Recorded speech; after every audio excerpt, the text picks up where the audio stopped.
Kahit hindi ko maintindihan ang dahilan mo nun, hindi ako naniniwalang tumigil kang mahalin ako. Call me stubborn, pero ganun lang ako magmahal. Isang kasinungalingan ang naglayo sa kanila noon, at isang bata naman ang muling maglalapit sa kanila ngayon. Dear Amihan Stories Presents, The Engineer and His Ex-Adopted Son. Written by Kalia. Bumaba si Franz Montalvo mula sa service vehicle. Agad niyang sinuot ang puting hard hat at sinulyapan ang halos kalahati ng naitatayong tulay sa harapan niya. Naglakad siya habang tinitignan ng maigi ang pagkakahanay ng mga bakal at ang kalidad ng sementong kabubuhos lang. Sir, okay na po yung test result sa kabilang pier. Ulat ng site engineer.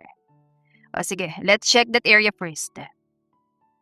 May napansin siyang maliit na figurang nakatayo sa likod ng safety fence.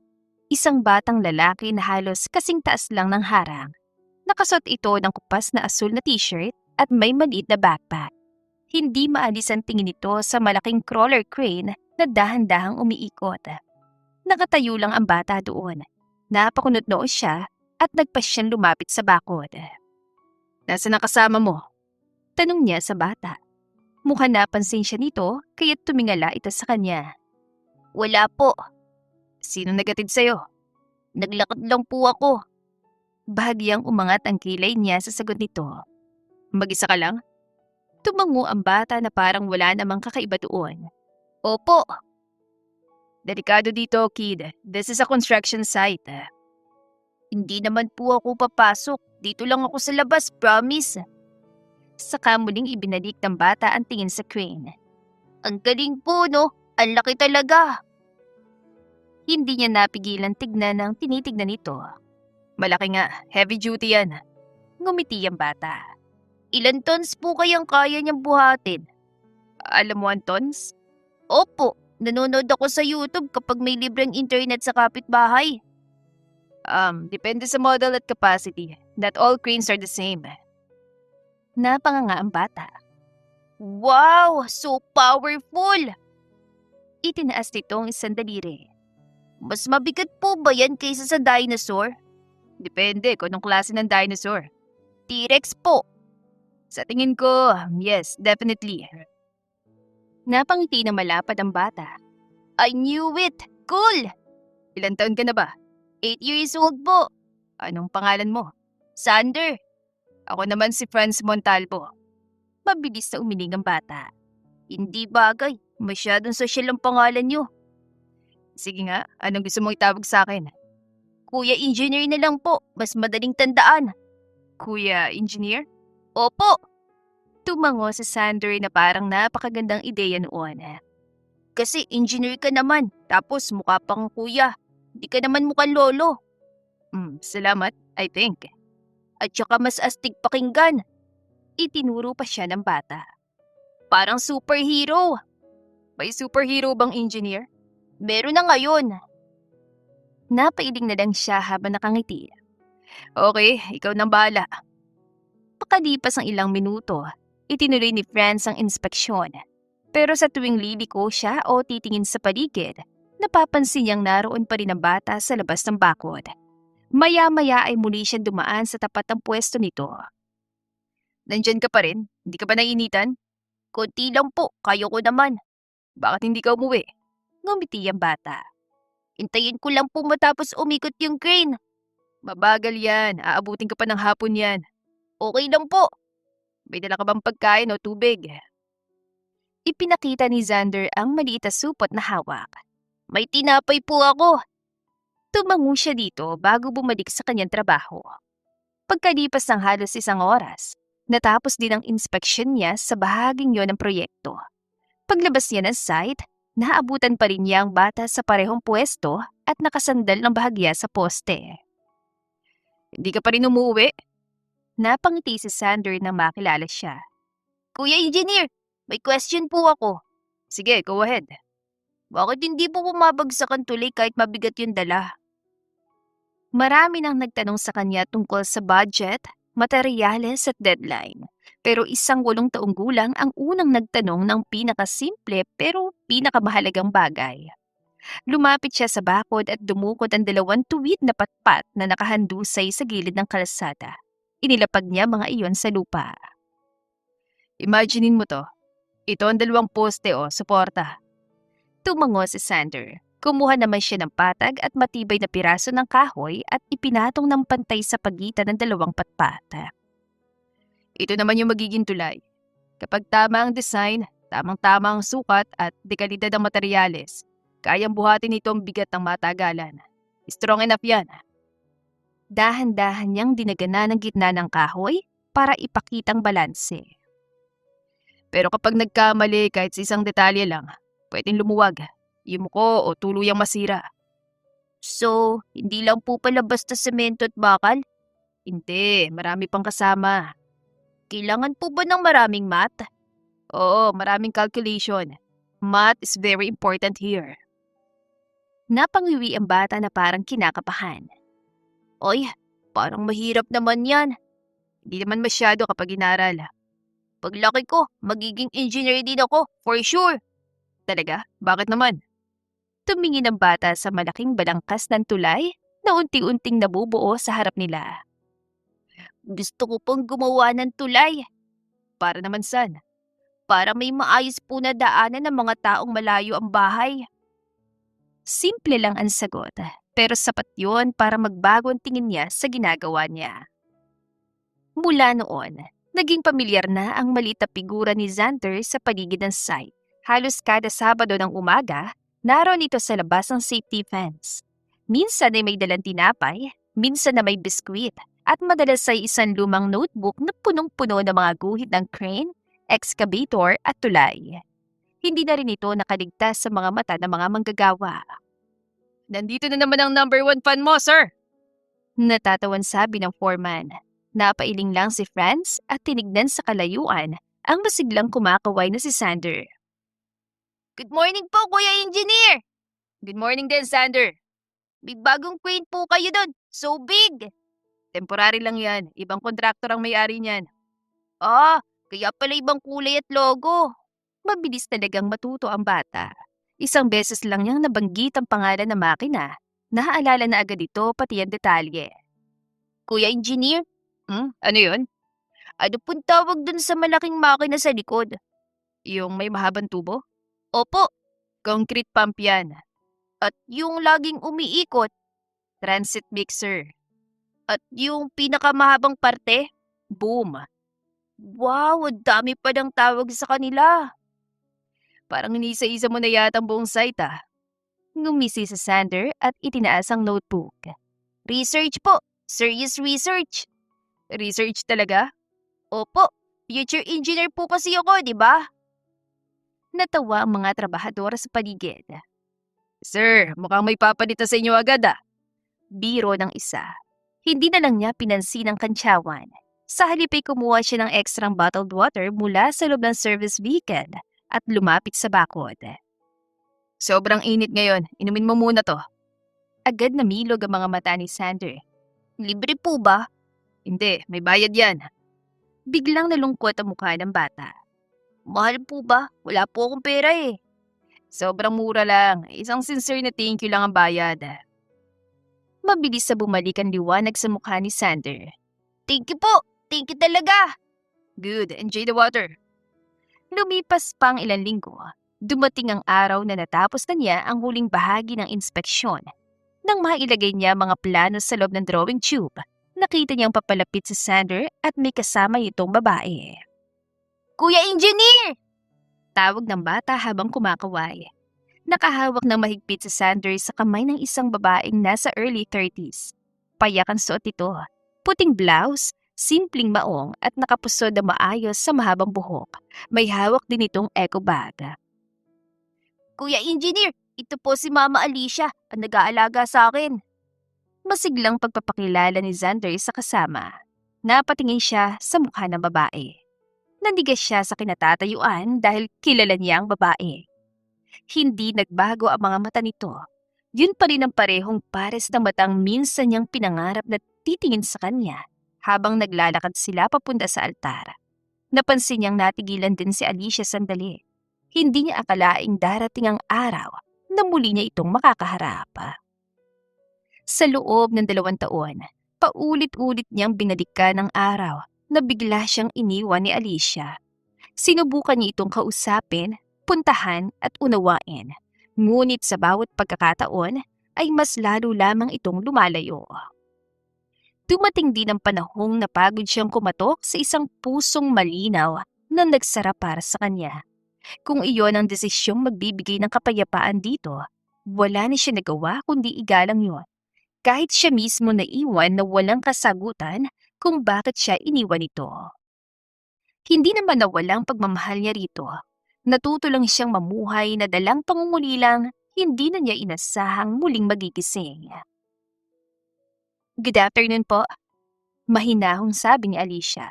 Pinilit niyang maging kalmado. Good afternoon. Kuya Engineer, lagi ko po kayong kinukwento kay Mama Alicia. Sabat ni Sander sa katahimikan. Napalingon siya sa bata. Talaga? Sana naman puro magagandang bagay lang sinabi mo. Opo, lagi kong sinasabi na sobrang bait niyo po at nagpapaliwanag po kayo na maayos. Bahagyang ngumiti si Alicia. Oo nga po, araw-araw niya kayong binabanggit sa akin. Baka naman sobrang dami niyang dagdag na kwento. Hindi po, true lahat ang sinabi ko. Mabilis sa sagot ni Sander. Nagkatinginan sila sandali ni Alicia. May nakaraan silang dalawa, pero pareho rin nilang piniling huwag na yung banggitin pa. Ako nga pala si Alicia Sabala, sabi ng babae. Sandali siya natigilan bago tinanggap ang pakikipagkamay. Franz Montalvo. Thank you po, sabi ni Alicia na mahina. Para saan? Sa pagbibigay pansin kay Sander. Hindi kasi siya tumitigil katatanong tungkol sa inyo at sa tuloy na ginagawa niyo eh. Napakamot siya sa batok habang nakangiti ng tipid. Wala nga naman. Curious lang talaga siya sa mga ganito. Kuya Engineer, perfect attendance po ako ah. Singit pa ni Sander. Tumawa siya. Napansin ko nga, bihira kang wala. Isang beses lang po ako nawala. Bakit naman wala ka nun? May lagnat po kasi ako. Ayos ka na ba talaga? Opo, kaya eto bumawi ako agad. 3 oras ka nakatayo dyan kanina. Important po kasi ang research. Talagang research pa rin ang tawag mo kahit nakatayo ka lang at nanonood. Tumawa na mahina si Alicia. Pasensya na po kayo. Simula nung nakita niya tong proyekto niyo, puro engineering na ang laman ng isip niya. Ganyan talaga kapag may gustong pag-aralan. Good sign yan. Hindi lang po yan. Pati lahat ng drawing niya, crane at tulay na lahat. Sabi nito. May problema ba doon? Tanong niya. Wala naman daw po. Pero sabi ni Mama Alicia, ubos na raw ang lahat ng lapis ko. Sagot ng bata. Napabuntong hininga si Alicia. Hindi ang lapis, pati pamburat papel na uubos agad. Educational investment po yan. Worth it naman eh. Depensa agad ang bata. Hindi niya napigilan ng matawa ng malakas. Narinig mo ba yon? Investment daw pala. Araw-araw ko naririnig ang ganyan linya. Anang babae na natawa na rin. Mama, pwede po bang bumalik tayo next week? Singit ulit ni Sander. Tumingin sa Alicia sa bata. Tatanungin muna natin si Kuya Engineer, okay? Ngumiti siya ng bahagya. Basta, sa labas ka lang ulit ng safety fence, okay? Do not cross the line. Agad na lumiwanag ang mukha ng bata. Promise po! Mainit pa rin ang hangin kahit papulubog na ang araw nang umandar palabas ng construction site ang service vehicle ni Franz. Pagod man ang katawan, magaan naman ang pakiramdam niya. Ilan linggo na lang at matatapos na rin ang assignment niya sa proyektong iyon. Ngunit ilang kilometro pa lang ang naitatakbo niya, biglang umilaw ang warning indicator sa dashboard. Seriously? Unti-unting bumagal ang takbo na sasakyan bago tuluyan tumigil sa ligtas na bahagi ng gilid ng kalsada. Humugot siya ng malalim na hininga at bumaba. Binuksan niya ang hood at sinilip ang loob ng makina. Mainit pa yon at hindi niya makita na maayos. Bad timing talaga. Hindi naman siya automotive engineer kaya limitado lang ang alam niya. Habang sinusubukan niyang hulaan kung ano ang nangyari, may narinig siyang pamilyar na tinig. Kuya Engineer! Mabilis siyang lumingon at namataan sa Sander. Patakbo itong lumalapit habang kumakaway ng todo. Ikaw, anong ginagawa mo rito sa labas? Dito po mismo kami nakatira. Sagot ng bata nang makalapit. Napalingon siya sa direksyong pinanggalingan ng bata. Sa kabilang bahagi ng kalasada ay may maliit na bungalo na may puting bakod at maraming halamang itinanim sa paligid. Hindi niya yun napansin noong mga nakaraang araw. Sira po ba kotse niyo? Mukhang nag-overheat. Not good. Adi po kayo. Hinila ni Sander ang manggas niya. Malapit lang po bahay namin dito. Sandali lang, kailangan ko munang tignan to. Mainit po dito sa labas eh. Bago pa siya makatanggi ng tuluyan, halos nahila na siya ng bata papunta sa tapat ng gate. Paglapit nila, bumungad si Alicia na kasalukuyang nagdidilig ng mga halaman sa harap. Natigilan ito na makita siya. Friends? Bahagya siyang ngumiti para mawalang hiyang nararamdaman. Pasensya na sa biglaang pagdating Hindi ko alam na dito pala kayo nakatira. Napatingin na babae sa sasakyang naiwan sa kalsada. May problema ba? Mukhang may sira yung makina eh. Overheat ang hinala ko. Mama Alicia, pwede po ba muna siya pumasok? Sabat ni Sander. Hindi agad nakasagot ang babae. Saglit na tumahimik ito bago tumango. Sige, pumasok muna kayo habang naghahanap tayo ng mekaniko. Baka abala lang ako sa inyo. Hindi naman. Simple lang ang loob ng bahay pero malinis at maaliwalas. May isang bookshelf sa sulok na puno ng children's books at educational magazines. Pero agad na nahagilap ng mata niya ang dose-dose ng drawing na nakadikit sa pinto at gilid ng refrigerator. Puro crane, tulay, excavator at concrete pump ang mga yon at may sulat pa sa gilid na tila mga detalye ng sukat at gamit. Hindi niya napigilang mapangiti. Research headquarters talaga Biro niya. Agad tumango si Sander habang itinuturo ang bawat isa. Complete collection po ito, all updated. Habang abala ang bata sa pagpapaliwanag ng bawat drawing, lumapit naman si Alicia sa lumang telepono sa mesa. Tatawagan ko lang si Mang Ben, siya yung pinakamalapit at mapagkakatiwalaang mekaniko dito. Pwede ring bukas na lang. Ilang kilometro pang bayan, hindi rin magandang iwanan lang ang sasakyan dyan sa gilid. Ilang minuto nang ang lumipas ay ibinaba na ni Alicia ang telepono. Sabi niya darating siya within 20 minutes. Salamat, I really appreciate this. Umiling ito. Wala yon. Habang nagsasalita ang bata, hindi napigilan ni Franz ang mapangiti sa kaseryosohan nito. Paminsan-minsan ay nasasagi rin ang tingin niya si Alicia. Nakikita niyang bahagya itong napapangiti at napapailing sa tuwing may sinasabi si Sander. Kuya Engineer, alam niyo po ba kung ano yung cable-stayed bridge? Oo, pamilyar ako dyan. Paano naman ang suspension bridge? Yan din. At ang arc bridge? Alam ko rin yan. Napanguso si Sander na parang nadismaya ng kaunti. Parang alam niyo na lahat Kailangang alam ko dahil sa trabaho ko. Makalipas ang ilang sandali, may dala ng tray si Alicia na may mainit na kape at pandesal. Pasensya na ito lang yung handa ko. More than enough na ito, thank you. Napansin niya mga litrato sa ibabaw ng cabinet. Karamihan ay larawan ni Alicia at Sander, pero wala siya nakitang litrato ng ama ng bata. Ramdam niya na tumingin sa kanya si Alicia, bahagya itong umiti. Wala akong asawa, never been married. Napabuntong hininga ito saka tumingin kay Sander na abala ulit sa pagguhit. Inampun ko si Sander. Dugtong nito. Hindi niya napigilang mapatingin ng maigi sa bata. Talaga? Lumaki siya sa pangangalaga ng isang licensed child caring institution dito sa rehiyon. Ilang taon na siyang naroon nung una ko siyang nakilala. At ano nagtulak sa'yo na ampunin siya? Sa umpisa, wala akong balak magampon. Volunteer lang sana ako. Pero siya mismo yung unang lumapit sa akin nung una. Tinanong niya ako agad kung engineer daw ba ako. Engineer pa rin ang topic kahit saan siya ilagay. Akala niya kasi lahat ng mga may ID sa leg ay engineer. Sabay silang natawa. Mula noon, halos hindi na niya ako tinantanan. Tuwing bibisita ako, nasa pinto na siya naghihintay. Sumailalim ako sa mahabang proseso like trial custody, background investigation, home study at seryosang mga interview. Halos 1 taon din bago napatunayan na kaya ko yung responsibilidad na maging magulang. Sa ngayon, ongoing pa yung legal adoption process. Wala pa yung final court order. Parang may kung anong mainit na pakiramdam ang kumirot sa dibdib niya. Hindi niya alam ang buong kwento. Pero nakikita niya kung paano tratuhin ni Alicia si Sander. Sapat na yon para isipin niyang pinili nito ang responsibilidad na iyon ng buong puso.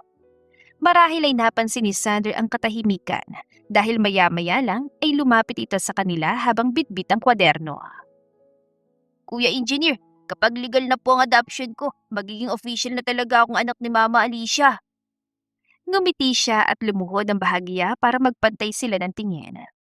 Sa tingin ko, matagal ka ng official. Paperwork lang hinihintay. Umiling ang bata ng seryoso. Hindi pa po. Sabi ni Mama Alicia, may papel pang kailangang pirmahan at aprubahan. Ngumiti siya. Hindi niya alam kung matatawa ba siya o hahanga sa pagiging seryoso ng bata. Technically, tama si mama mo. May legal process talaga. Kaya kailangan po naming maghintay. Pero hindi ibig sabihin nun na hindi ka pa niya anak. Napaisip ang bata. So, parang under construction pa? Napahalakak siya sa naging tanong nito. Exactly. Agad lumiwanag ang mukha ni Sander. Gets ko na, hindi pa finished project. Oo, pero ginagawa na. Tapos kapag approve na po, project completed. Nag-high five pa silang dalawa. Isang Sabado na mainit ang sikat ng araw. Ngunit tila walang pakialam si Sander doon. Mama Alicia, bilisan po natin! Halos tumatakbo ang bata habang bitbit ang maliit nitong backpack. Sa kabilang kamay ay mahigpit itong yakap ang sketchbook. Sander, dahan-dahan lang, baka madapa ka! Paalala ni Alicia habang sinasara ang gate ng bahay. Iniintay na po tayo ni Kuya Engineer! Napailing na lang siya at agad na sinundan ng bata. Hindi niya akalaing magiging bahagi na ng kanilang lingguhang gawain ang pagpunta sa construction site. Noong una, si Sander lang ang sabik na bumisita roon. Ngunit habang tumatagal, nasanay na rin siyang samahan ito. Minsan pa nga, nahuhuli niyang hinahanap ng kanyang mga mata ang puting service vehicle na madalas nakaparada sa tapat ng site office. Pagdating nila, agad silang sinalubong ng isang manggagawa. Nandito na ang aming VIP visitor. Biro ng lalaki. Mukhang kilala na talaga ng buong lugar ang batang kasama niya. Bago pa man sila tuluyang makalapit, narinig na nila ang pamilyar na boses. Good morning. Naglalakad si Franz papalapit habang inaalis ang puting hard hat. Bahagyang magulong buhok nito dahil sa init at hangin at may manipis na alikabok sa manggasang damit ito. Kuya Engineer! Masiglang sigaw ni Sander. Hindi ba't sinabi ko sa'yo huwag ang tatakbo?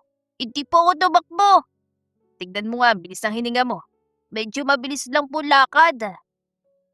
Napailing si Franz bago lumuhod ang bahagya at inilapag ang isang maliit na paper bag sa harap ng bata. May dala akong pasalubong. Agad na lumiwanag ang mukha ni Sander. Ano po yan? Open mo. Pagbukas ay halos lumaki ang mga mata ng bata sa tuwa. Mechanical pencil! Wow! Dinala ko rin ng extra ruler na madalas namin gamitin sa trabaho. Ito po ba yung engineer ruler? Halos pabulong na tanong ni Sander na parang may hawak na ginto. Scale ruler ang tawag dyan. Mas accurate ito sa sukat. Ang ganda! Ang ganda talaga! Parang nakahawak ang bata ng pinakamahal na laruan sa buong mundo. Hindi na sana kayo nag-abala pa ng ganito. Singit niya. Wala lang yon, extra lang naman. Tumatanggap na kasi ako ng seryosong reklamo. Napakunutan noon niya. Reklamo? Kanino tungkol sana?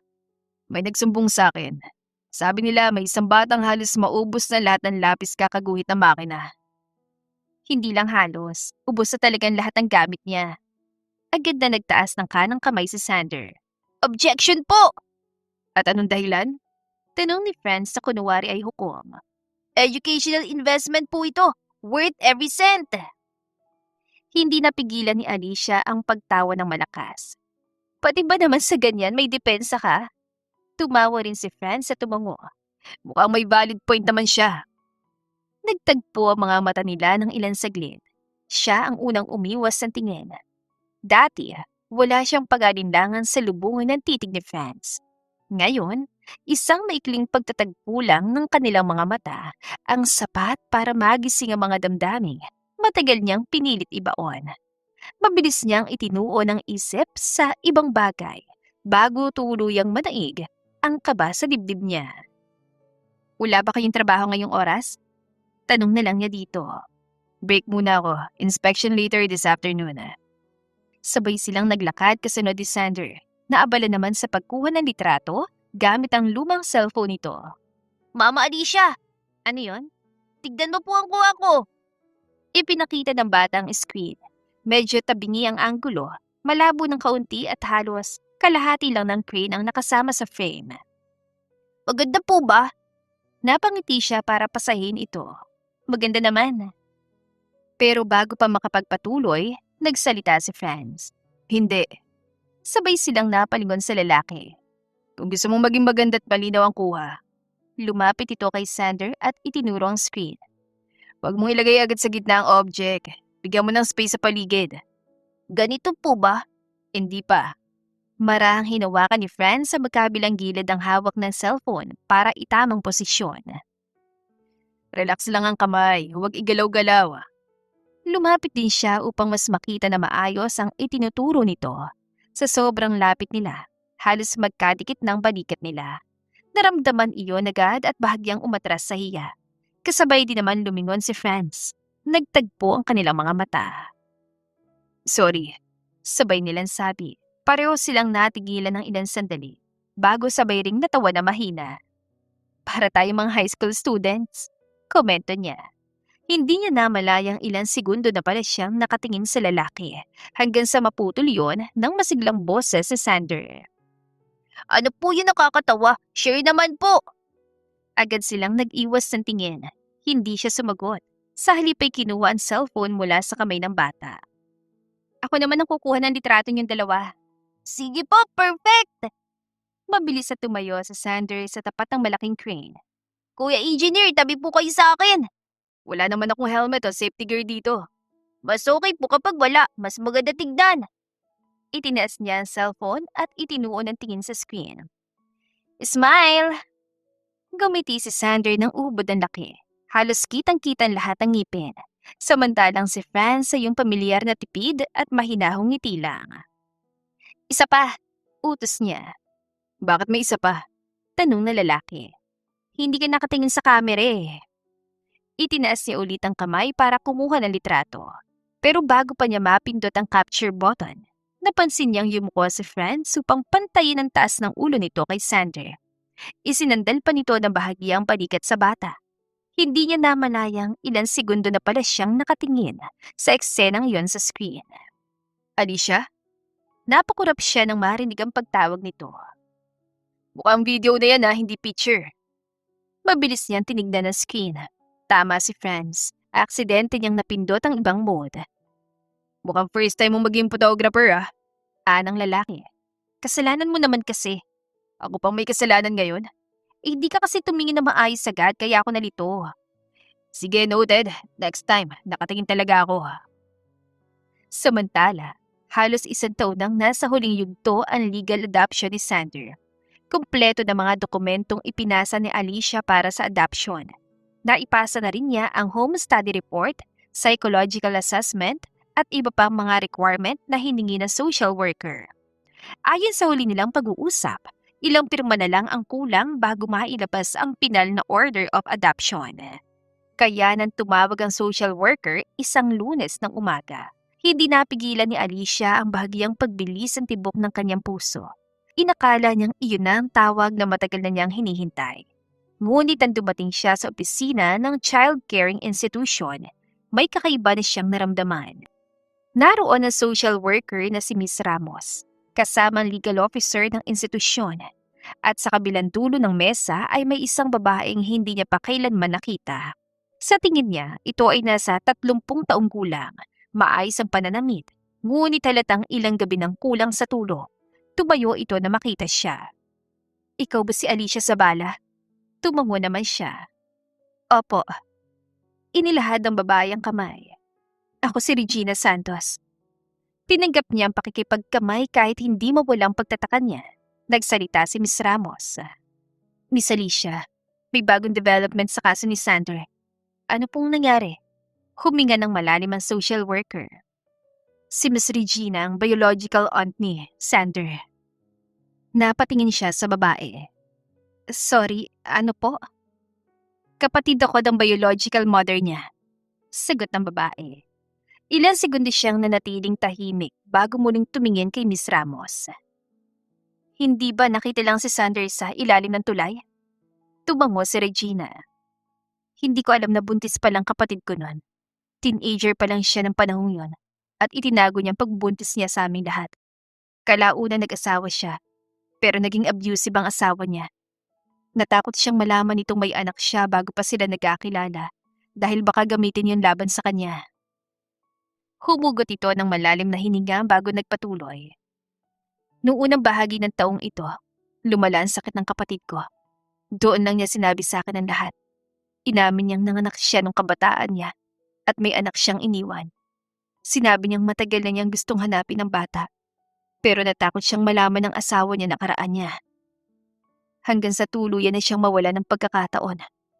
Bahagyang nanginig ang boses si Regina. Bago siya pumanaw, nakiusap siyang hanapin kong anak niya. Yun ang huling bili niya sa akin. Kaya pagkatapos sa libing niya, sinimulan kong hanapin ang lahat na maaaring magturo sa akin kung nasaan ang bata. Doon ko nakita ang record ng panganganak niya at ang referral sa child caring institution.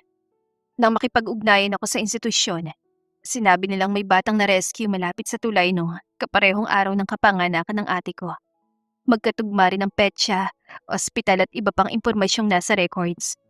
Dahil hindi pa rin yan sapat bilang patunay, sumailalim kami sa DNA testing gamit ang naiimbak na biological sample ng ate ko sa ospital. Doon nakumpirmang si Sander nga ang pamangkin ko.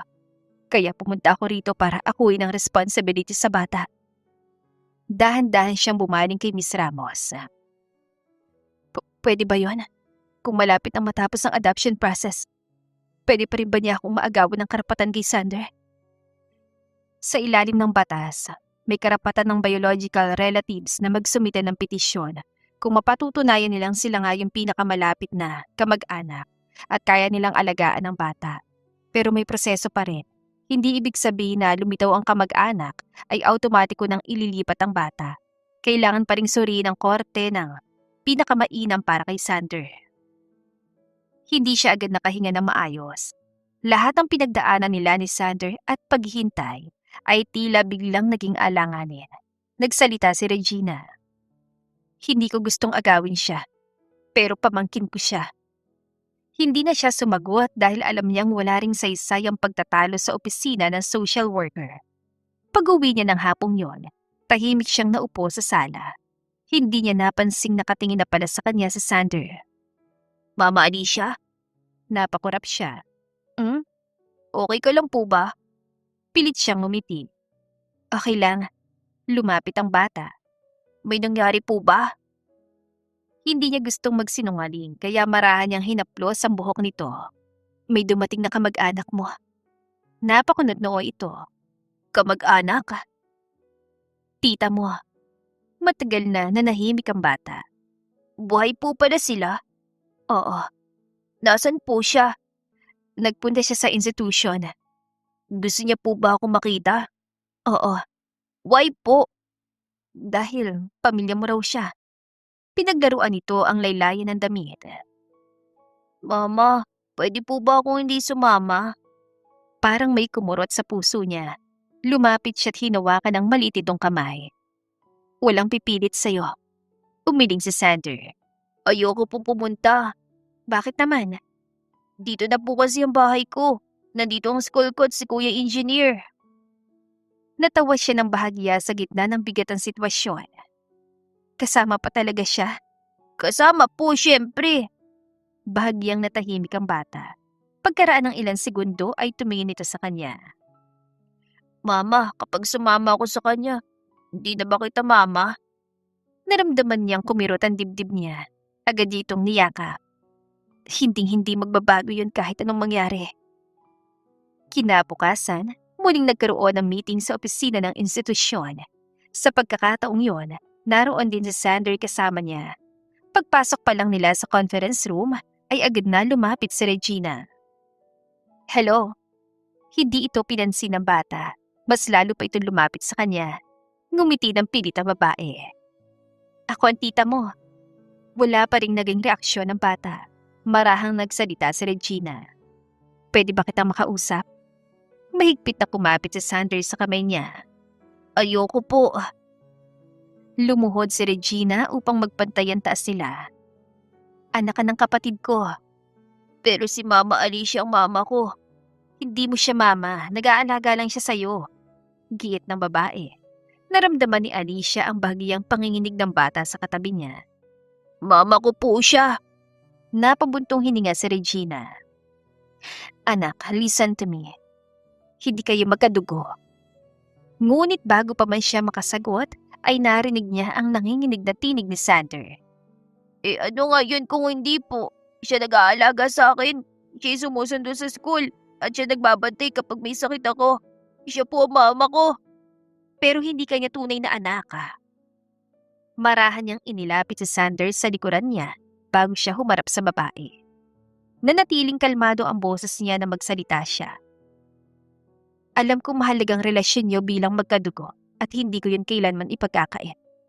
Pero sana, huwag niyong iparamdam sa isang bata na mas mababang pamilyang pinili siyang mahalin kaysa sa pamilyang ngayon lang siya hinanap pa. Hindi ko minamalitan lahat ng ginawa mo para kay Sander.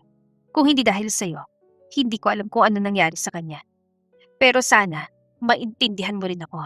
Pamangkin ko siya. Dugo siya ng kapatid ko. Kung nalaman ko lang noon na buhay siya, hindi ko siya hahayaan na lumaki ng malayo sa pamilya namin. May karapatan din akong maging bahagi ng buhay niya. Sagot nito. Hindi ko naman sinasabing wala. Kung gusto mong makilala siya at magkaroon ng relasyon sa kanya bilang tita niya, hindi ko yun ipagdadamot. Hindi ko kailanman tinuro kay Sander na kamuhian ng mga taong may kaugnayan sa pinanggalingan niya. Pero ibang makilala siya sa kunin siya. Bago pa makasagot si Regina, ay nagsalita ang legal officer. Pareho kayong may mga dahilan, pero sa totoo lang, hindi ito tungkol sa kung sino ang mas mahal ni Sander o kung sino yung mas maraming karapatan. Ang titignan ng korte ay kung ano yung pinakamainam para sa bata. Magkakaroon ng pagdinig sa petisyong isusumite ni Miss Regina. Kasabay noon, isasaalang-alang din ang adoption petition ni Miss Alicia. Parehong maririnig ang panig nyo. Hindi sapat yung pagiging biological relative lamang at hindi rin automatikong maaprubahan ng adoption. Kailangang suriin ng korte ang kabuang sitwasyon. Ilang araw matapos ang mainit na komprontasyon sa child caring institution, tila tuluyang nagbagong takbo ng mga araw ni Alicia. Hindi na siya mapakali. Sunod-sunod ang mga tawag mula sa abogado, mga dokumentong kailangang pirmahan agad, at panibagong report na hinihingi ng korte. Kailangan ding makipagpulong sa social worker at dumaan muli sa serye ng assessment bilang bahagi ng pagdinig. Sa bawat araw na lumilipas, mas lalo niyang nararamdamang maaaring mawala sa kanya si Sander anumang oras. At iyon ang kinatatakutan niya sa buhay. Miyerkules ng hapon. Katatapos lang ng isa na namang mahabang meeting kasamang kanyang abogado nang marinig niyang may humintong sasakyan sa harap ng bakod. Pamilyar ang itsura ng puting pick-up. Bago pa man siya tuluyang makalabas ng gate, bumaba na si Franz mula sa sasakyan, dalang isang malinis na paper bag. Nagdala ako ng pagkain. Hindi mo na kailangang mag-abala pa, Franz. Narinig ko nangyari sa institusyon. Sino nagsabi sa'yo? Si Miss Ramos, ang social worker. Napabuntong hininga siya ng malalim. Bakit ka pa nandito? Concern lang ako. Let me help, please. Paano? May magagawa ka pa pa? Kilala kong isang abogado na may solid experience sa family cases at adoption. Pwede kong ipakilala at ipakausap sa inyo, hindi na. Makinig ka muna. Baka may maitulong pa siya, Franz.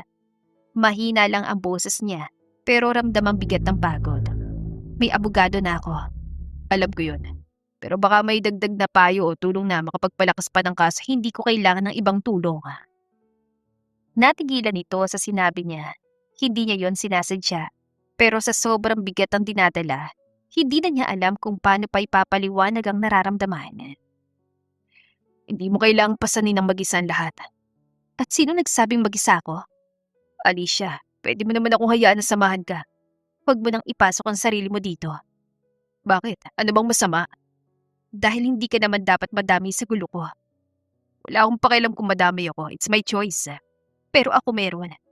Hindi mo ba naiintindihan ang sitwasyon? Kapag natalo ko sa kasong ito, baka mawala si Sander sa akin ng tuluyan.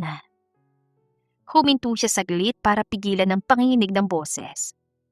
Yun nga ang dahilan kung bakit dapat hindi. Agad siyang yumuko at pinunasan ng gilid ang mata. Sorry, pagod lang talaga ako. Hindi agad ito nagsalita. Ilang sandali lang ang lumipas bago marahan itong iniabot ang paper bag papunta sa kanya. Hindi kita pipilitin. Kunin mo lang kung gusto mo, pero kumain ka muna kahit konti. Wala akong gana. Wag mo na akong abalahin. Alam ko, kaya nga ako nandito. Kahit wala kang gana, kumain ka pa rin. Hindi mo talaga alam ang nararamdaman ko. Tama ka. Hindi ko alam ang eksaktong bigat ang nararamdaman mo. Pero malinaw sa paningin ko na ilang araw ka nang halos hindi natutulog at kumakain ng maayos. Napabuntong hininga siya. Friends, hindi ako aalis hanggat hindi ko nakikita na may nailagay ka kahit kaunti sa tiyan mo. Hindi niya napigilang mapailing na mapait. Matigas talagang ulo mo. Hindi ka na nagbago. Ilang beses ko na narinig mula sa iba. Binuksan niya ang kandado ng gate at itinulak yun ng bahagya. Pumasok ka na sa loob. Mas mainam kaysa tumayo ka dyan sa init. Bahagyang lumaki ang mga mata ni Franz. Talaga? Pwede ako pumasok? Huwag mo nang palakihin pang usapan. Kakain lang tayo. Tapos na. Tayo? Talaga sinabi mo? Tinapunan niya ito ng matalim na tingin. Huwag ka na maging makulit, baka bawiin ko pa. Okay. Tatahimik na ako, promise. Makalipas ang ilang araw, dumating ang araw ng unang formal na pagdinig. Naroon si Alicia kasamang kanyang abogado. Kinatawa ng child caring institution, si Regina at ang abogado nito. Nasa hiwalay na waiting area naman si Sander kasamang itinalagang social worker. Hindi niya inaasahang makita roon si Franz. Nakaupo lamang ito sa pinakadulong bahagi ng silid. Nang magtagpong kanilang mga mata, bahagya lamang itong tumango. Ibinaba niya agad ang tingin at ibinaling ang buong atensyon sa harap. Sa kalagitnaan ng pagdinig, tumayo ang abogado ni Regina. Your Honor, nais din naming ipakita na maaring hindi pa nagtataglay ng sapat na matatag na kapaligiran ng petitioner para sa bata. Napakunutan noon niya sa narinig. Anong partikular na dahilan ang ibig niyong sabihin? Tanong ng huko. In recent weeks, may isang lalaki na madalas makita sa bahay at paligid ang tirahan ng petitioner. Ramdam niyang nanigas ang kanyang likod at mabilis bumilis ang tibok ng puso. May mga litrato kaming naisusumite bilang ebidensya. Ipinasa ng abogado ang ilang nakaprint na larawan. Kinabahan siya nang maalala mga yon. Isa ang kuha nung nasiraan ng sasakyan si Franz at pumasok sa bahay. Isa noong naghatid ito ng pagkain at isa pa habang nag-uusap sila sa tapat ng gate. Base sa mga kuha, pagpapatuloy ng abogado. Maaring may umuusbong na romantic relationship ang petitioner. Kung totoo ito, maaring makaapekto ito sa stability ng bata habang nakabinbin pang proseso ng pagampon. Agad na tumayong abogado ni Alicia. Objection, Your Honor. Ang mga larabang ito'y walang konkretong patunay ng anumang relasyong romantiko. Wala ring ebidensya nagpapakita na naapektuhan ng negatibong kalagayan ng bata. Tumango ang huko. Sustained. Hindi pa rin tumigil ang kabilang panig. Pero hindi may kakailan dalas ang pagkikita nila. Huminga siya ng malalim at inihandang sarili para magsalita. Pero bago pa niya gawin yon, muling nagsalita ang kanyang abogado. Ang taong tinutukoy ay si Engineer Franz Montalvo. Naging kakilala siya ng bata dahil sa malapit na construction site. Ang kanilang ugnayan ay bukas at hindi itinatago. Alam ito ng institusyon, ng social worker, at higit sa lahat, alam din ni Sander. Walang ulat o obserbasyon na nagpapakita ng anumang kapahamakan o gulo dulot ng presensya ng nasabing tao. Tumawag ang hukom sa social worker para magpatunay. Tumayo ito at nagsalita ng malinaw. Tama po. Sa lahat ng aming home visits, wala kaming nakitang issue. Sa katunayan, ang pakikitungo ni Engineer Montalvo ay maayos. May malinaw na hangganan at positibo para sa bata. Nang dumating ang oras na pakinggan ang pahayag ni Sander, hindi ito ipinaharap sa korte. Isinagawa ang child-sensitive interview sa hiwalay na silid kasamang hukom lisensyadong psychologist at social worker lamang upang hindi ma-pressure ang bata. Naghintay lang si Alicia sa labas. Maya-maya, bumukas ang pinto ng silid. Lumabas ang social worker at bahagyang ngumiti sa kanya. Nang makita niyang tumakbo si Sander papunta sa kanya at yumakap na mahigpit sa kanyang bewang, alam na niyang sagot. Mama, okay ka lang ba? Kumusta? Tinanong nila ako kung saan ko mas gusto manatilit umuwi. Anong sinabi mo, anak? Mas sumigpit ang yakap ng bata. Sabi ko gusto kong umuwi sa bahay natin. Sa'yo lang ako, Mama. Lumipas ang ilang linggo bago tuluyang lumabas ang pinal na desisyon ng korte. Matapos suriin ang lahat ng ulat ng social worker, rekomendasyon ng psychologist, kasaysayan ng pag-aalaga kay Sander, at ang mismong kagustuhan ng bata, opisyal na ibigay ang legal adoption kay Alicia. Akala niya'y doon na matatapos ang lahat ng alalahanin, ngunit makalipas ang ilang araw, muling tumawag si Miss Ramos. Miss Alicia, may nais lang sanang iparating si Miss Regina. Hindi na niya kokontrahin ang desisyon ng korte. Iginagalang niya yon, pero hiniling lang niya kung maaari niyang madalaw si Sander paminsan-minsan. Visitation lang talaga. Pag-iisipan ko po ng mabuti. Sasabihin ko sa inyo agad ang desisyon ko. Nang gabing yon, magkatabi silang kumakain ni Sander. Pinaglalaroan niya ang pagkain sa plato bago tuluyang nagtanong. Wala ka bang gustong sabihin sa akin tungkol kay Tita Regina mo? Napatingin ang bata at tumigil sa pagnguya. Tungkol po sa pagbisita niya? Oh, pwede po ba ako maging honest? Ngumiti siya at hinaplos sa likod ng kamay nito. Palagi naman, anak. Sa totoo lang po, hindi ko pa talaga siya kilala. Parang stranger pa rin siya sa akin. Pero parang nalulungkot din ako para sa kanya. Kasi wala na pala siyang kapatid. Tapos ako lang yung natitira sa pamilya nila. Kung gusto mo siya makilala, okay lang sa akin. Basta, kasama mo ako palagi. Samantala, may isa pang taong tila mas naging madalas ang pagbisita kaysa dati. Kuya Engineer! Sigaw ni Sander na makita ang pamilyar na puting pick-up na humihinto sa tapat ng gate. Napailing na lang si Alicia habang nakangiti ng bahagya. Parang dito ka na yata palagi Tumiti lang si Franz nang maibabang kahon mula sa sasakyan. Nagdala lang ako na regalo, nothing special. Nang ano naman, drawing papers at bagong sketchbook. Busa raw yung stock niyo Agad na tumakbo palabas si Sander. Ako po magbubukas! Dahan-dahan lang, huwag mo sirain ang kahon. Paalala niya. Naiwan silang dalawa sa bakuran. Doon na rin siya nagsalita. Matagal na rin kasi niyang napapansin ang kilos si Franz at alam niya kung anong kahulugan noon. Kailangan nating mag-usap na maayos. Diretso na tayo sa punto. Tumango ito at tumabi sa kanya. Sige, makikinig ako. Gusto kong maging malinaw. Huwag ka nang umasa sa atin. Wala na akong balak balikan ang nakaraan. Masaya na ako. Kumpleto na kami ni Sander. Hindi ko kailangang makipagrelasyon. At wala na akong balak magmahal ulit. Akala niya'y maiintindihan na nito ang sinabi niya. Ngunit sa halip ay marahan lamang itong nagtanong. Alicia, totoo ba talaga ang sinabi mo nun? Napakunot noo siya. Ang alin? Natuloy ang nawalang pagmamahal mo sa akin nun. Yan ang dahilan kung bakit mo ako hiniwalayan. Oo. Mariing umiling si Franz. Di ako naniniwala sa dahilan mo. Napahawak siya sa sariling mga daliri para pigilan ang panginginig. Huwag mo nang ungkatin pa mga bagay na tapos na. May nangyari, di ba? May dahilan ka kung bakit naging ganun tayo. Isang araw, bigla mo na lang ako hiniwalayan at tinanggihan ang proposal ko. Wala naman akong ginawa para mawala ang pagmamahal mo sa akin. Alicia, tignan mo ako.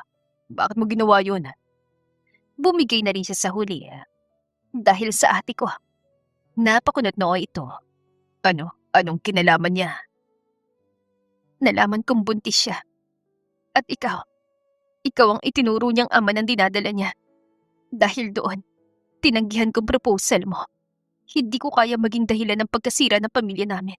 At lalong ayoko magmukhang inaagaw kong ama na magiging pamangkin ko. Hindi.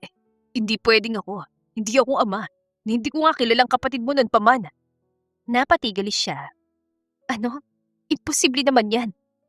Paano ako magkakaroon ng anak sa kapatid mo kung hindi ko pa siya nakakausap o nakakasama? Hinahangaan ka niya noon pa. Napanood ka niya sa TV nang ma-feature ang isa sa mga proyekto mo. Ilang araw niya ikinuwento sa amin kung gaano ka raw kagaling at kabata pa, pero project engineer ka na. Dahil doon, hindi ko sinabi sa kanya na magkasintahan tayo. Kung gano'n, mas lalong walang saysay ang sinasabi niya. Kung kilala lang niya ako dahil napanood niya ako sa TV, paano niya masasabing nagkaroon kami ng relasyon? Ni minsan wala akong nakadate na ibang babae habang tayo pa. Pero sinabi niya yun sa akin at wala akong dahilan noon para pagdudahan ng sarili kong ate. Hindi lang naman niya sinabi na ikaw ang ama na dinadala niya. Ikinuwento niya rin kung paano raw kayo nagkakilala. Sinabi niyang palihim kayo nagkikita dahil ayaw mong malaman ng publikong relasyon niyo. May mga lugar pa siyang binabanggit, mga pangyayari para bang totoo nangyari. Paano ko iisipin nagsisinungaling siya kung ganoon kanitali ang mga ikinuwento niya? Wala akong dahilan para magsinungaling sa iyo ngayon. Wala ni isa sa mga sinabi mo nangyari at lalong wala akong anak sa kapatid mo. Kung gusto kitang lokohin noon, hindi sana ako paulit-ulit na naghanap ng paliwanag matapos mo kong iwan. Hindi sana ako bumalik sa iyo ng ilang beses para lang malaman kung ano nagawa kong mali. Unti-unting nagsimulang mabasag ang matagal niyang pinanghawakang paniniwala. Kung hindi nagsisinungaling si Franz, iisa lang ang ibig sabihin nun. Maaaring ang ate niya ang nagsinungaling. Ilang linggo lumipas, umuwi sila ni Sander sa probinsya upang dalawin ang kanyang lola. Dito lumaki ang kanyang nakatatandang kapatid bago ito pumanaw ilang taon ang nakararaan. Nasa lilim ng malaking puno ng mangga ang ilang kamag-anak na nagkukwentuhan habang naghahanda ng tanghalian. Katatapos lang niyang mag-abot ng mga dala niyang pasalubong nang marinig niya ang boses ng pinsan niyang si Janet. Ay, Alicia! Mabutit dumating ka rin! Ngumiti siya bilang tugon. Kumusta na kayo dito? Okay lang naman. Sayang nga lang hindi mo naabutan si Joel kanina. Napakunot ang kanya noo. Si Joel? Sino yun? Ha? Hindi mo kilala? Yung tatay ni Nico, ang anak ni Ate Karen. Parang may bigat na biglang bumagsak sa dibdib niya. Tumigil sandali ang kanyang paghinga. Ang pangalan ng kapatid niya ay Karen at ang anak nito ay si Nico, kaya bigla siyang kinabahan. Teka lang ha, ano ba sinasabi mo? Napatingin din ang isa pa nilang pinsan na si Mario. Ay, hindi mo ba alam ang tungkol doon? Unti-unti siyang umiling. Alin ang hindi ko alam? Nagkatinginan ng dalawa bago muling nagsalita si Janet. Si Joel, siya yung tunay na ama ni Nico. Para siyang binuhusan ng nagyayelong tubig mula ulo hanggang paa. Hindi siya agad nakapagsalita.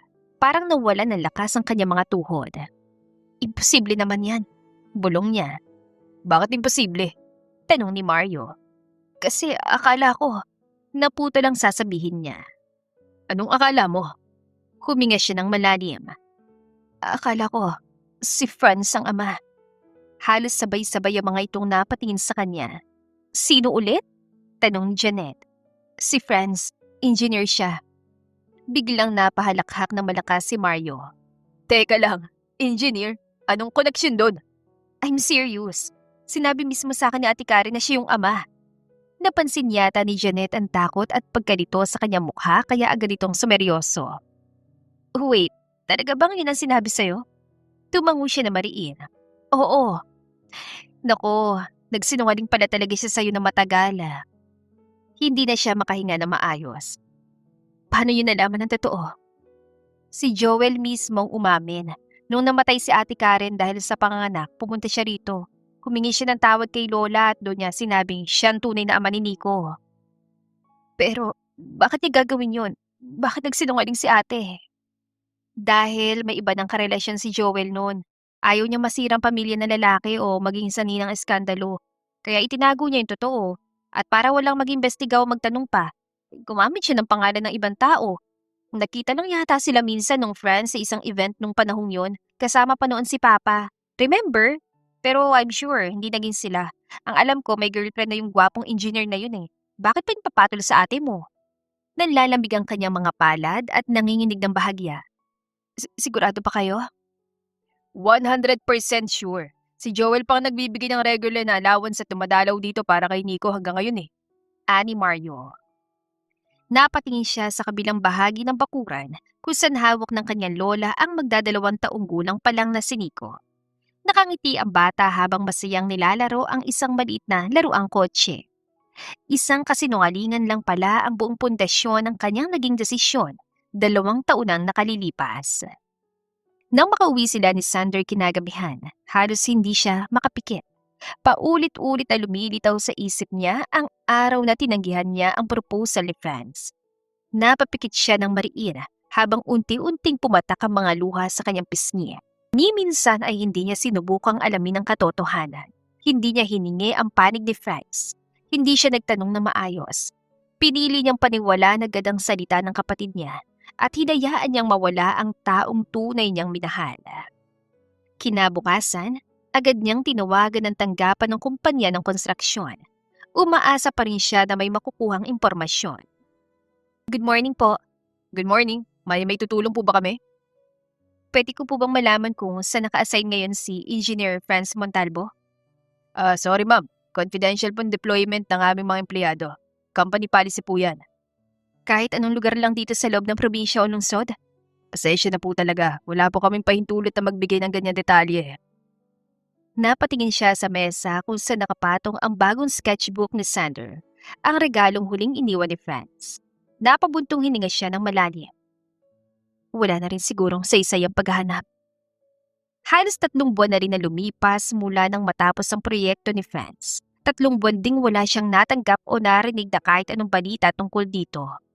At unti-unti na rin niyang tinanggap sa isip at puso na marahil ay hanggang doon na lang talaga ang kuwento nilang dalawa. Isang Lunes ng umaga, ipinatawag siya ng branch manager sa opisina nito. Project Administrative Officer si Alicia.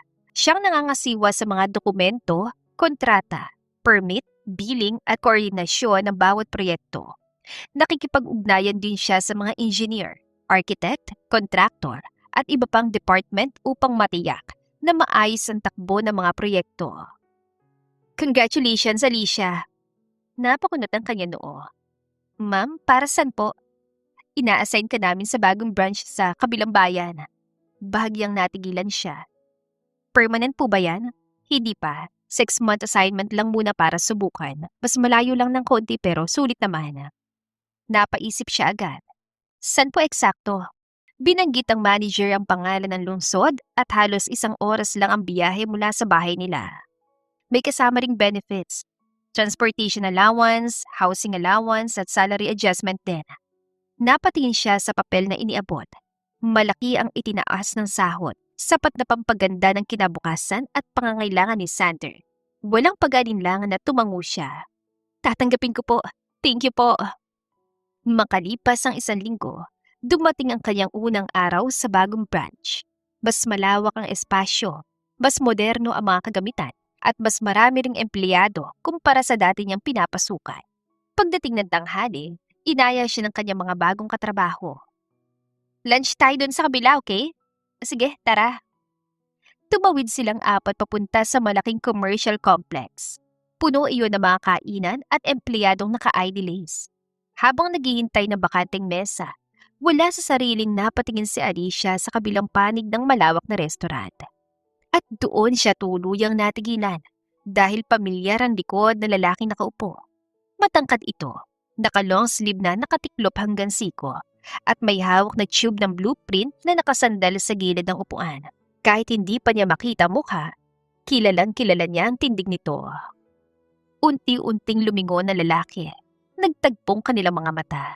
Kasabay niyon ay napansin din niyang babaeng nakaupo sa tapat ito. Narinig pa niyang nagsalita ang babae. Engineer Franz, pwede nating i-review ulit ang elevation details bago tayo bumalik? Hindi niya maipaliwanag kung bakit, pero kusang kumirot ng bahagi ang kanyang dibdib. Ibinaling niyang tingin pabalik sa kanya mga kasama. Sa kabila na lang tayo kumain, mas mahabang pila dito eh. Ha? Sigurado ka? Nagtatakang tanong na isa. Oo, tara na. Hindi na siya naghintay ng sagot. Nauna na siyang maglakad. Alicia. Huminto siya agad nang may boses na tumawag sa kanya. Tinawag pala siya ni Franz. Pilit siyang umiti. Hi. Anong ginagawa mo rito? Dito ka na ba nagtatrabaho? Na-assign lang ako sa bagong branch dito pansamantala. Ikaw? Nandito rin yung malaking project namin, kaya pansamantala rin ako nakabase dito. Tumango lang siya bilang sagot. Sa gilid ng paningin niya, Nakita niyang papalapit na rin ang babaeng kasama nito kanina. Friends, okay ka lang ba? Lumingon ang lalaki. Oo, saglit lang. Napatingin din sa kanya babae at mahinhinang umiti. Hello? Hi. Ako nga pala si Bianca, architect ako. Tinanggap niya ang pakikipagkamay. Alicia. Magkasama kami sa isang project. Dagdag ni Franz. Hindi niya na malayang napabuntong hininga siya ng malalim. Napansin niya tayo na lalaki. Bakit? May problema ba? Wala lang. Akala ko. Hindi niya na ituloy ang sasabihin. Akala mo ano? Umili siya na mabilis. Wala nga, sabi ko. Napangiti si Bianca. Mukhang nakakaistorbo ako sa usapan niyo Sa tingin ko, mas mabuti siguro bumalik muna ako sa mesa natin. 5 minutes lang Sige, sige. Sagot ni Franz. Pagkagis ni Bianca, muli siyang hinarap na lalaki. Sorry kung bigla ng paglapit ko. Bakit ka magsasorry? Akala ko. Napahinto ito bago tumawa na mahina. Akala mo, girlfriend ko siya, di ba? Nag-init ang pisngi niya. Hindi Project partner ko lang siya at isa pa, happily engaged na siya. Napakurap siya ng ilang beses. Engaged? Talaga? Oo, next year pang kasal. Sorry, mali lang ang hinala ko. Bakit ka magsasorry? Normal lang yun. Ilan segundong katahimikan ang namagitan sa kanila bago si Franz nang muling nagsalita. Kumusta na si Sander? Okay lang ba siya? Okay naman, masigla pa rin. Hindi na ba galit sa akin? Napakunot ang kanya noo. Galit? Bakit naman siya magagalit? Kasi bigla akong nawala at hindi na nakabisita. Hindi naman siya nagagalit. Baka nagtataka lang kung saan ka napunta. Talaga lang Sigurado ka? Oo naman. Bakit parang hindi ka naniniwala? Napakamot ito sa batok. Kasi may ginagawa kaming sikreto. Parang hindi niya agad naintindihan ang sinabi. Ano? Anong sikreto? Nagchat-chat at nagtatawagan kami paminsan-minsan. Nanlaki ang mga mata niya. Ha? Teka lang, nag-uusap kayo? Paano nangyari yun? Bahagyang lumawak ang ngiti ni Franz. Siya rin ang kusa nagpakita sa akin ng kanyang report card noong nakaraang buwan. Natulala siya sandali. Without me knowing? Oo. Sabi niya proud daw siya sa grades niya at gusto niya malaman ko din. Grabe. May sarili na pala kayong mundo. Actually, may official assignment pa nga ako sa kanya ngayon. Assignment? Anong klaseng assignment? Kapag may nakita akong kakaibang tulay o malaking makina sa lugar ng trabaho ko, huminto ito bago ipagpatuloy. Kailangan kong picturean at ipadalagad sa kanya. At ginagawa mo naman talaga? Required yun sa kontrata namin. Bakit naman required? Napakamot si Franz sa batok. Kasi hindi agad ito makasagot ang tuwiran. Napansin niyang biglang naiilang ang lalaki. Umiwas pa ito ng tingin. Franz, anong meron? May tinatago ka ba? Wala naman. Nothing serious. Tingin mo maniniwala ako dyan? Napabuntong hininga ito. Mukhang hindi na talaga may tatago, no? Ang alin ba? Sabihin mo na kasi. Actually, sige. Aaminin ko na lang. May deal kasi kami ng batang yan. Anong klaseng deal? Sinabi ko kasi sa kanya na gusto pa rin kita. Ano? Lalong namula ang buong mukha ni Franz hanggang sa tenga. At sabi naman niya, tutulungan niya raw ako para magustuhan mo ulit ako. He offered to help. Kaya pala ang dami niyang tanong nito mga nakaraang buwan. Nahihiyang ngumiti ang lalaki. Sorry hindi ka naman siguro galit, di ba? Umiling siya. Hindi, pero may utang kang paliwanag sa akin. Alin doon? Bakit pati si Sander ginawa mong kakampi? Kasi pakiramdam ko, siya lang yung may chance ang kumbinsihin kang bigyan ulit ako ng pagkakataon. Hanggang sa hindi na namalayan ni Alicia kung kailan naging normal ng paghihintay niya sa puting pickup ni Franz tuwing uwian. Sa simula, akala niya'y nagkataon lang talaga. Pareho silang natatapos ang trabaho sa halos magkaparehong oras at laging pareho andan pa uwi. Hatid na kita, no extra hassle. Paalala nito. Hindi na, kaya ko namang mag-commute. Pareho lang naman ang tinatahak nating ruta. Sayang ng oras kung maghiwalay pa tayo. Malayo pa rin yung bahay ko, baka makabala lang ako. Alam ko kung saan ka nakatira, don't worry about it. At kahit ilang beses pa siyang tumanggi, nauuwi pa rin siya sa pag-upo sa passenger seat habang tahimik silang bumibiyahe pa uwi. Hindi rin nagtagal, naging pamilyar na rin ito sa mga mata ng kanilang mga katrabaho. Isang Biyernes ng gabi, alam niyang oras na para sabihin ang katotohanang natuklasan niya noong bumusita sila sa probinsya. Ilang araw na niyang pinag-iisipan kung paano sisimulan, pero lagi siyang nauubusan ng lakas ng loob. Huminto ang sasakyan sa tapat ng gate ng kanilang bahay. Franz? Yes? May mahalagang sasabihin ako. Humarap ito na bahagya para mas makita siya na maayos. Ano yun? Sige lang, I'm listening. Nalaman ko ng totoo. Totoong sinabi mo noon na hindi ikaw ang ama ng dinadala ng ate ko. Ibang lalaki ang tunay na ama at ginamit lang ng ate kong pangalan mo. Late ko nang nalaman ng lahat. Kung alam ko lang noon, kung tinanong lang kita o pinakinggan kita. Hindi niya naituloy ang sasabihin. Mahina siyang tumawa ng mapait sa sarili. Ang dami sanang oras at pagkakataon ang hindi nasayang. Sorry, alam kong wala nang saysay ang paghingi ko ng tawad ngayon.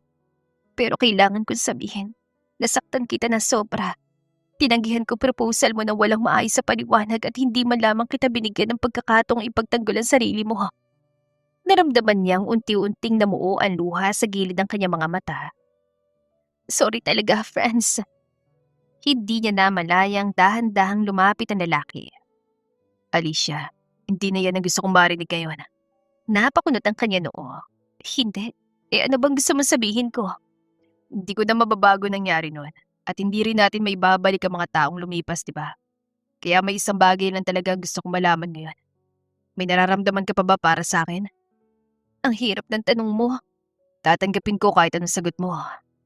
May nararamdaman pa rin ako para sa'yo. Sa totoo lang, hindi naman talaga nawala ng tuluyan yun eh. Pinilit ko lang itago at patayin sa isip ko dahil akala ko nga tamang ginawa ko nun. Pero habang tumatagal, habang nakikita-kita at nararamdaman ang kabutihan mo, ikaw pa rin ang laging nasa isip at puso ko.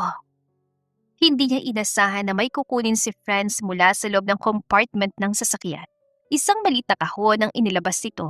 Napahawak siya agad sa kanyang bibig nang makilala yon. Iyon ang singsing na ginamit ng lalaki para mag-propose sa kanya noon. Hindi mo itinapon? Hindi. Bakit ko gagawin yun? Bakit mo pa yun tinago? Dahil umaasa ako. Kahit hindi ko maintindihan ang dahilan mo nun, hindi ako naniniwalang tumigil kang mahalin ako. Call me stubborn pero ganun lang ako magmahal.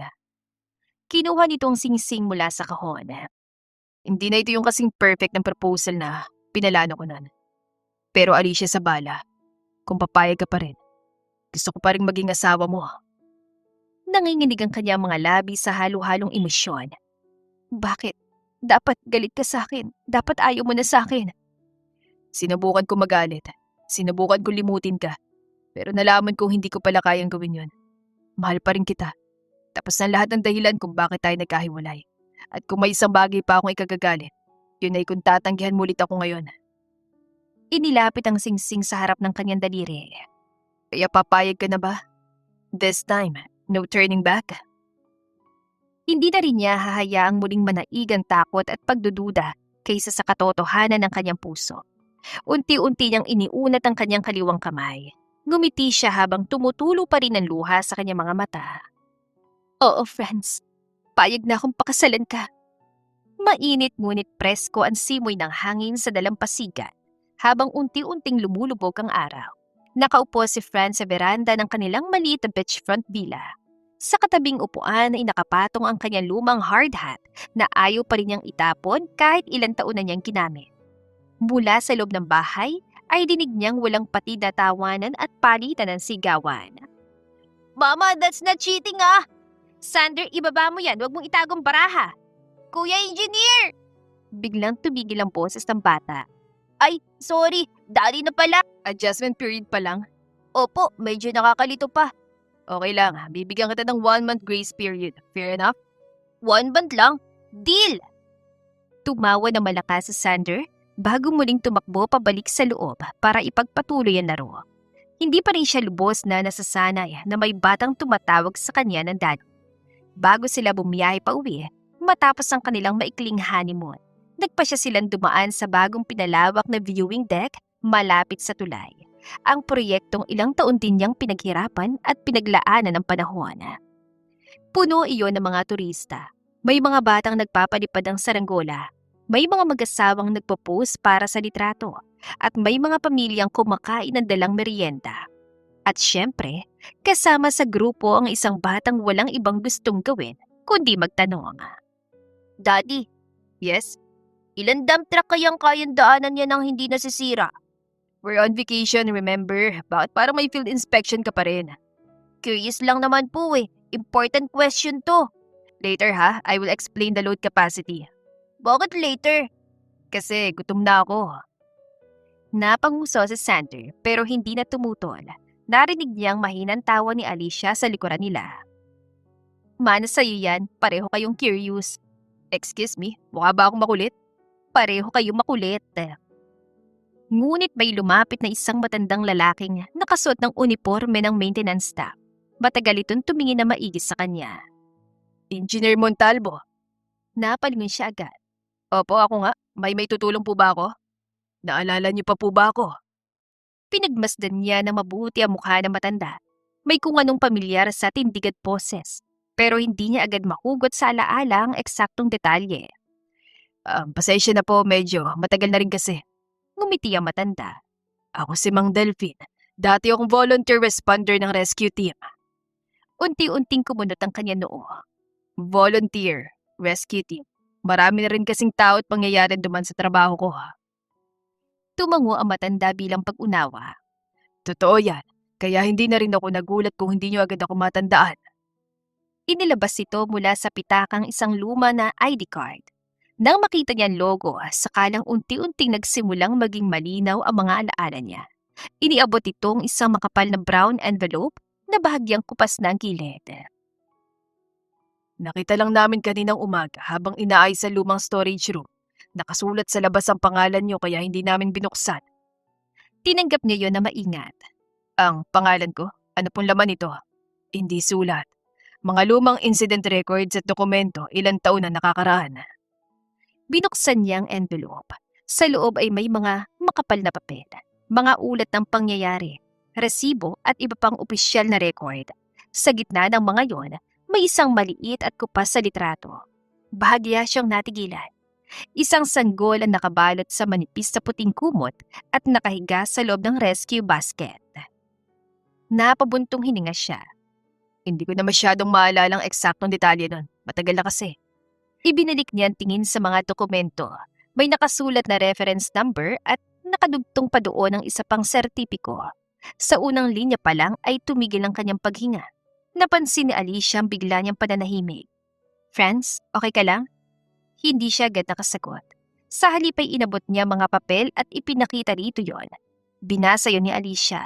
At unti-unting nanlaki rin ang mga mata nito at tumingin pabalik sa kanya. Napalingon ang bata sa kanila at lumapit. Ano po yan? Bakit po seryoso kayong dalawa? Lumuhod siya sa parehong antas ng tingin ng bata. May gusto lang ako ipaliwanag, okay? Sige po, Daddy. Naalala mo nung sinabi mong balang araw, gusto mong gumawa ng tulay para sa mga taong malayo tatahakin pa uwi? Tumango si Sandra na mabilis. Opo, para mas madali at ligtas ang daan. Alam mo ba, bago pa man tayo nagkakilala, may isang sanggol na natagpuan sa ilalim mismo ng tulay na ito. Ako mismo nakakita at ikaw palang batang yun. Ako? Pagkalipas lang ng ilang segundo, bigla itong yumakap ng mahigpit sa kanya. Daddy, thank you po. Naramdaman niya ang pag-init ng kanyang mga mata at pagtulo ng luha. Tumingala siya sa matayog at matibay na tulay na nakatayo sa di kalayuan. Para kay Franz, ang tulay ay isa lamang estrukturang nagdurugtong sa dalawang lugar. Isa yung proyektong kailangang maging matibay, ligtas at tatagal sa paglipas ng panahon.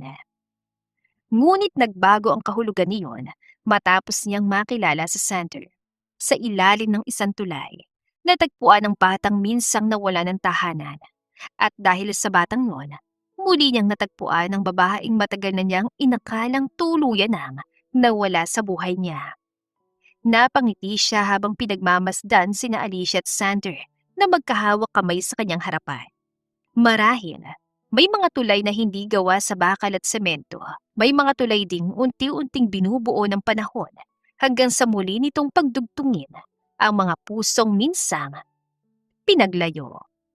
The end. Kung nagustuhan ninyo ang aming istorya, ay huwag kalimutan na mag-like at subscribe. Mag-iingat po tayong lahat. To God be the highest glory. Hanggang sa muli. Paalam!